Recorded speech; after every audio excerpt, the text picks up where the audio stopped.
Hi అండి, అందరికీ నమస్కారం. నేను మీ వేణుగోపాల్ రెడ్డి ఫ్రమ్ జోష్ ఇన్నోవేషన్స్ ప్రైవేట్ లిమిటెడ్, జోష్ ఇన్స్టిట్యూట్ ఆఫ్ ఫారెన్ లాంగ్వేజెస్ మరియు ఎడ్యునైన్ కెరీర్ గైడెన్స్ సంయుక్తంగా విద్యార్థులకు అవసరమైనటువంటి అనేక వీడియోస్ మనం చేస్తూ ఉన్నాం.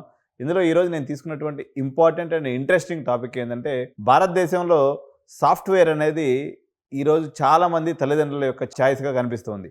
కానీ రియల్ ఎస్టేట్ ఏదైతే ఉందో, భారతదేశంలో ఉన్నటువంటి కుబేర్లు, బాగా డబ్బు సంపాదించే వాళ్ళందరూ కూడా రియల్ ఎస్టేట్లో ఉన్నారు. పాపం సాఫ్ట్వేర్ ఇంజనీర్లు అందరూ ఈఎంఐలు కట్టుకుంటా ఇల్లు కొనుక్కుంటా ఉంటారనమాట. వాళ్ళకి అవసరమైనటువంటి ఇల్లు కట్టించేటువంటి రియల్ ఎస్టేట్ వాళ్ళు అనుకోండి, రియల్ ఎస్టేట్ ఏజెంట్స్ అనుకోండి, వీళ్ళకన్నా 10 రెట్లు ఎక్కువ సంపాదిస్తారు.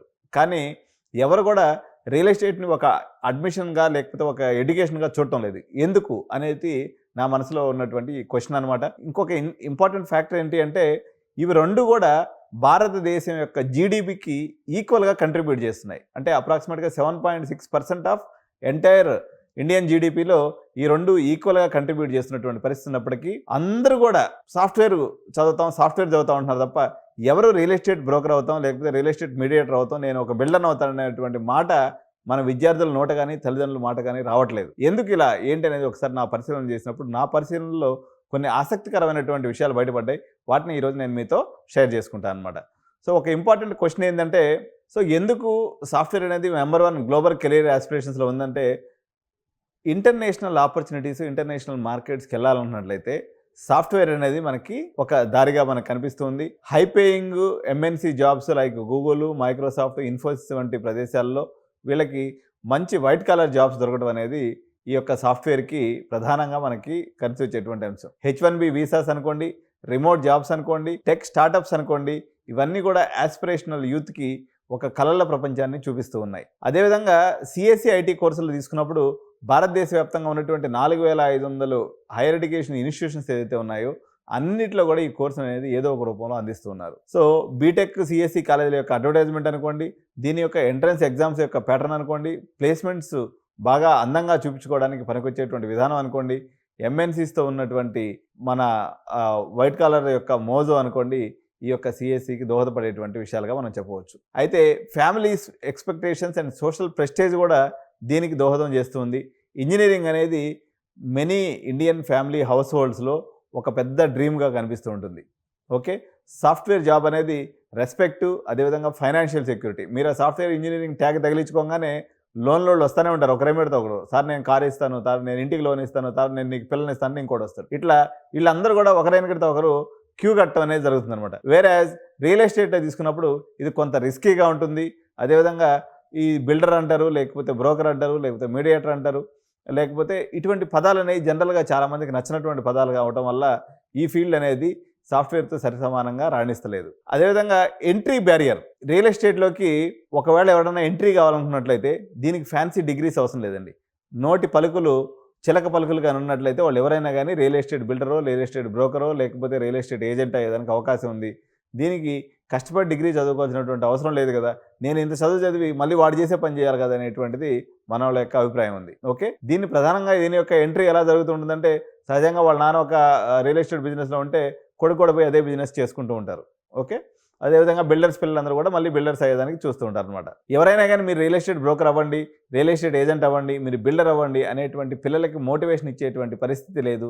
దీనికి సంబంధించినటువంటి ఫార్మల్ ఎడ్యుకేషన్ అయినటువంటి సివిల్ ఏదైతే ఉందో అది వాస్తవానికి కొంత దూరంగా ఉన్నటువంటి పరిస్థితి వల్ల ఎగ్జాక్ట్గా ఇప్పుడు ఉదాహరణకి బీబీఏ రియల్ ఎస్టేట్ అనేటువంటి కోర్సు నిజంగా నేనంటూ ఒక ఏ రోజైనా యూనివర్సిటీ పెడితే ఈ కోర్సు నా యొక్క ఫ్లాగ్షిప్ ప్రోగ్రామ్గా పెట్టాలని నా యొక్క కోరికగా ఉంటూ ఉంటుంది. సో మీకు సక్సెస్ స్టోరీస్ అంటే మీరు యూట్యూబ్లో కొట్టినా, లేకపోతే లింక్డ్ఇన్లో కొట్టినా, లేకపోతే ఎనీ సోషల్ మీడియాలో మనం చూసుకున్నప్పుడు సుందర్ పిచాయ్ గురించి వస్తుంది, లేకపోతే ఇంకిట్లా ఇందిరా నూయి గురించి వస్తుంది, ఇట్లా పెద్ద పెద్ద ఫ్యాన్సీ వర్డ్స్, లేకపోతే ఆల్ట్మ్యాన్ నుంచి వస్తుంది, లేకపోతే టిమ్ కుక్ గురించి వస్తుంది తప్ప సక్సెస్ స్టోరీస్ అనేది రియల్ ఎస్టేట్కి సంబంధించినటువంటి పెద్ద సక్సెస్ స్టోరీస్ని యూత్ని ఆకర్షించేటువంటి స్థాయిలో, లేకపోతే యూత్ ఐకాన్స్గా ఉన్నటువంటి స్థాయిలో, లేకపోతే మీడియా బజ్ అనేది రియల్ ఎస్టేట్కి లేదు. ఓకే, అదేవిధంగా ఈ టెక్స్ దాంట్లో కానీ వెళ్తే మనకి వీసీ ఫండింగ్ కానీ, మీకు లింక్డ్ఇన్ క్లౌడ్ కానీ, ప్రెస్ కానీ మీకు ఎప్పుడు కూడా మీకు ఆ హైప్ అనేది ఉంటుందన్నమాట.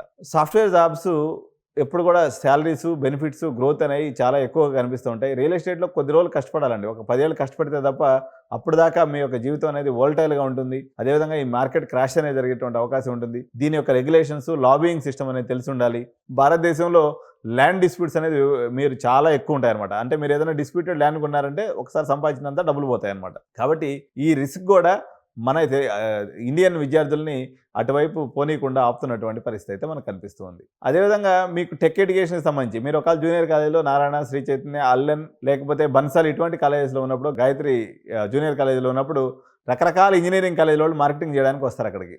మాది లవ్లీ ప్రొఫెషనల్ యూనివర్సిటీ బాగుంది, ఎస్ఆర్ఎం బాగుంది, పారుల్ యూనివర్సిటీ బాగుంది, విట్ అప్లికేషన్ పెట్టండి, లేకపోతే ఇంకొక అప్లికేషన్ పెట్టండి అని వస్తారు తప్ప, ఎవరైనా బీబీఏ రియల్ ఎస్టేట్ చేరండి అని చెప్పి ఇంతవరకు ఎవరైనా వచ్చారా మీకు?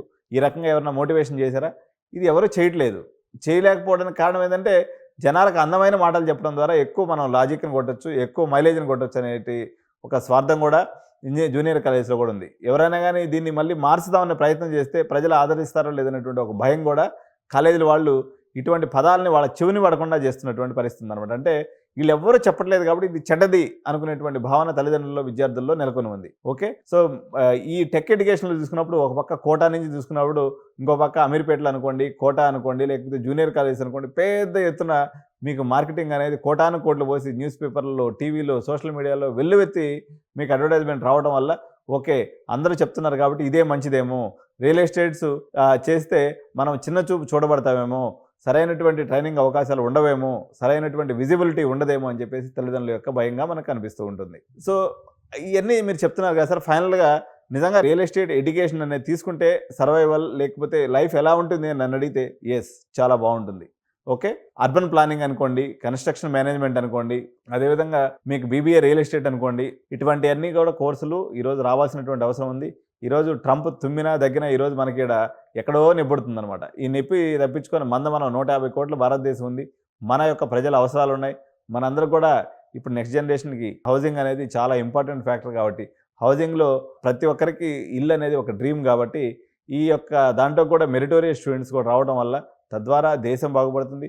మిడిల్ క్లాస్ యొక్క డ్రీమ్ అనేది అయితే ఉందో, ఇల్లు కట్టుకునేటువంటి డ్రీమ్ కూడా నెరవేర్చడంలో మీ వంతు సామాజిక బాధ్యత నెరవేర్చినట్టు అవుతుంది. కాబట్టి మీరు ఇంట్రెస్ట్ ఉన్నటువంటి వాళ్ళు, మీరు వినలేదు కాబట్టి, మీకెవరో చెప్పలేదు కాబట్టి ఇది చెడు అని అనుకోవడం తప్పు. ఓకే, మీకు బాగా ఫ్యాన్సీగా కనిపించేటువంటి ఈ యొక్క సోకాల్డ్ కాలేజెస్ లేకపోతే ఈ యొక్క మార్కెటింగ్ వ్యవస్థ ఏదైతే ఉందో, ఇది కేవలం మార్కెటింగ్ మాత్రమే కానీ అంతా వాస్తవం కాదు. అందులో కొంత వాస్తవం ఉంది. కానీ రియల్ ఎస్టేట్ అనేది కూడా చాలా మంచి కోర్సు. ఈ కోర్సులో అందించాలని చెప్పేసి తెలుగు రాష్ట్రాల్లో కూడా ఈ యొక్క మన ఓన్లీ సాఫ్ట్వేర్ మేనేజర్తో పాటు మల్టీ స్కిల్ డెవలప్మెంట్ అనేది జరిగితే తద్వారా రాష్ట్ర పురోగతి, తద్వారా దేశ పురోగతి కూడా సాధ్యమవుతుందని భావిస్తూ ఫైనల్గా నేను చెప్పుకొచ్చేది ఏంటంటే, రెండు కూడా ఇంపార్టెంటే.